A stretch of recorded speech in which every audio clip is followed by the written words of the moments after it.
Welcome to the class of coronavirus infection cycle. As we know that coronavirus is named as SARS-CoV2, Severe Acute Respiratory Syndrome Novel Coronavirus. This novel coronavirus was first of all reported in the 2019 in the Wuhan of China, and later on it has affected the maximum countries of the world, and till today it has affected more than 1100,000 people and has killed 58,000 people worldwide. And if we see that what are the routes of the infection, how it can be transmitted to the healthy person, then there are different routes, like as first route is the infected person. Infected person with the coronavirus is a very good source of the infection. They can easily transmit this infection to the healthy people by coughing, by sneezing, and by talking even. They are capable to spread the virus to the healthy people. And then after, there is a possibility of the droplets, that these droplets can stay in the environment, and these droplets even very easily this infection can be transmitted to the healthy person. And then after, we have the aerosols. Even aerosols are the small particle than the droplets, and they can also transmit the infection to the healthy person. Even in some reports it has been seen that through the fecal contamination healthy people can get infected. So these are the different routes of the infections which are capable to transmit the infection to the healthy people.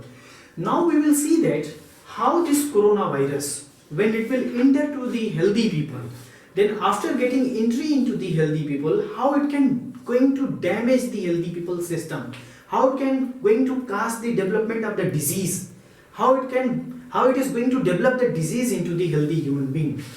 So it has been seen that in the healthy people, after coming in the contact of the infected people, even this disease can be developed very easily in a day. And in some of the people it has been reported that after coming the positive, even 2 days, it can lead to the death. So why it can lead to the death? Because this virus life cycle is very fast, it can be released very quickly, and it can affect the multiple organ of the body. And here we will see that how this virus is going to replicate into the human's body, and then after that how it is going to be how it is going to affect the different organs.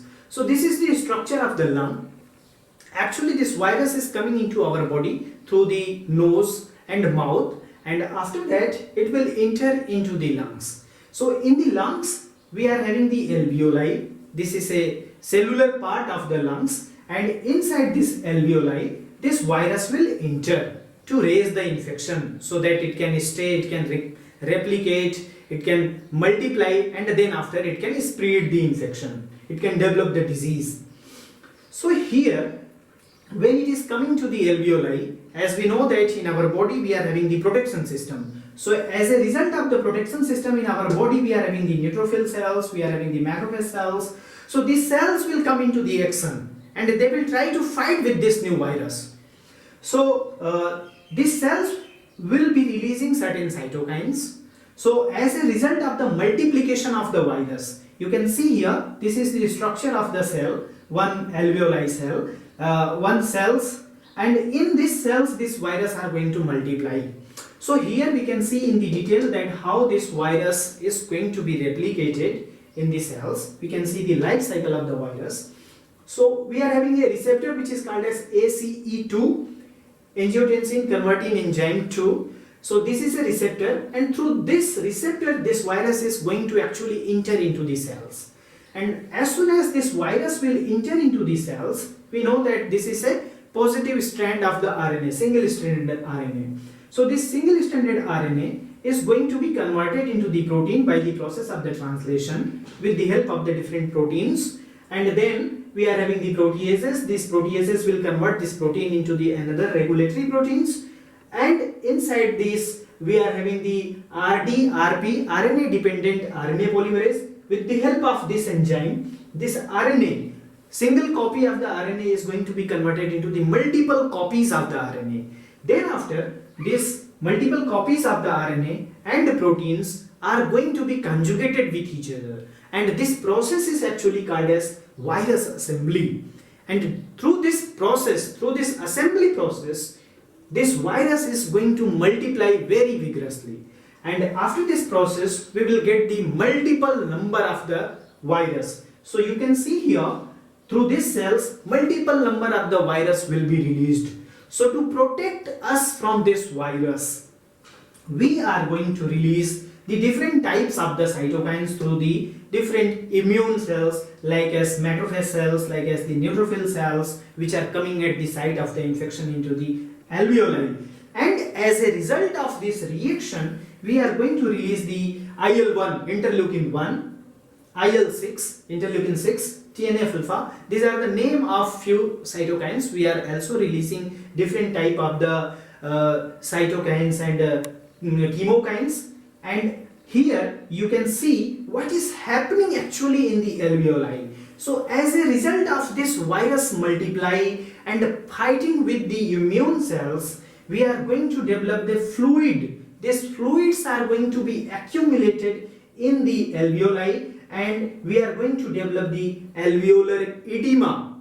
Okay, and after that we can face the problem in the breathing, and we are facing this breathing problem because of the increasing respiratory rate.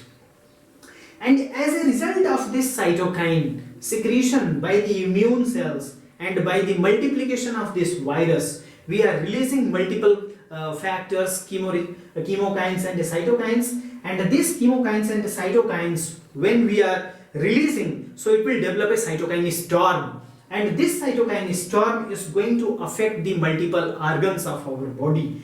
So you see here that after the secretion of these different cytokines and chemokines, this will affect the different parts of the body. Through the chemoreceptor, it is going to affect the autonomous nervous system and sympathetic nervous system part of the body. And since this sympathetic nervous system is going to be affected, then after it is going to affect the other organs of the body.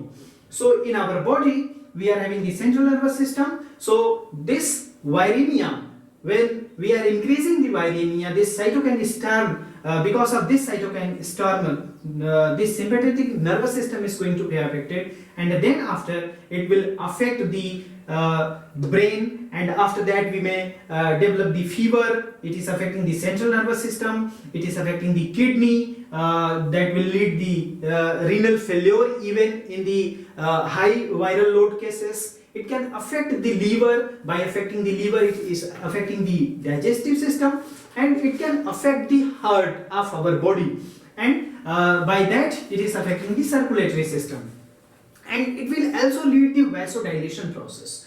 So by affecting the different organs and by vasodilation, it will decrease the blood pressure of our body. So since it is affecting the different organs and it is decreasing the blood pressure, it will develop the condition which is called as systematic inflammatory response syndrome.